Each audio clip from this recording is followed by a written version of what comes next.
প্রথমেই আমার কথা হলো যে আন্তর্জাতিক অপরাধ ট্রাইব্যুনালে যে অভিযুক্ত ছিল প্রধানমন্ত্রী সহ মন্ত্রী পরিষদের মন্ত্রীদের, সেই অভিযোগের কিছুক্ষণ আগেই আমরা আনুষ্ঠানিকতা শুনতে পেলাম যে তাদের মৃত্যুদণ্ড রায়ের খবর আমরা পেয়েছি।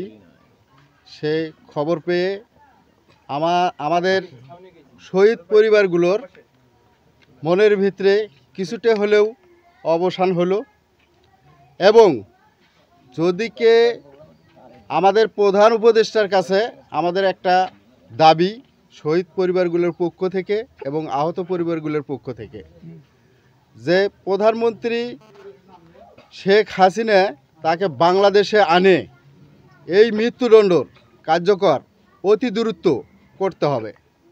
তাহলে হয়তো আমাদের শহীদ ভাইয়েরা এবং শহীদ পরিবারগুলো তাদের আত্মা কিছুটা হলেও শান্তি পাবে।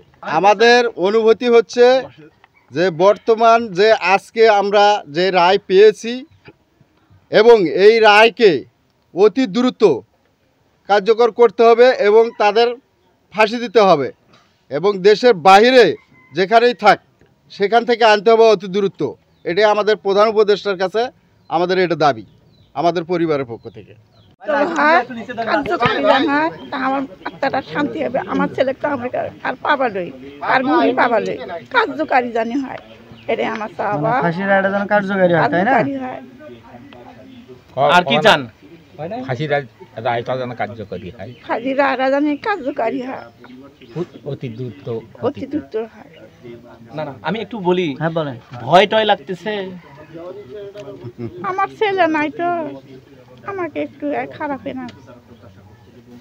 এখন তো ছেলের হত্যার বিচারের রায় হলো, ফাঁসি দিয়ে দিচ্ছে, এখন আপনি খুশি কিনা? যে খুশি এখন, কিন্তু এনে যেন রায়টা কার্যকর করা হয়, এটা কার্যকারী যেন করা হয়, এটাই আমার দাবি। না, ভয় হয় না, ভয় না কেন, আর কি করবে?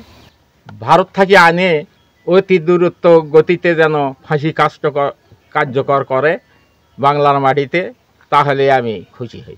সরকারের কাছে দাবি ভারত থেকে নিয়ে আসার জন্য, নিয়ে এসে যেন ফাঁসি কার্যকর করে আমার জীবন দশায় আমি যেন দেখতে পাই। একটু অন্তরটা ঠান্ডা হলো আর কি, পুরো কার্যকর হলে আরো আমি খুশি হব।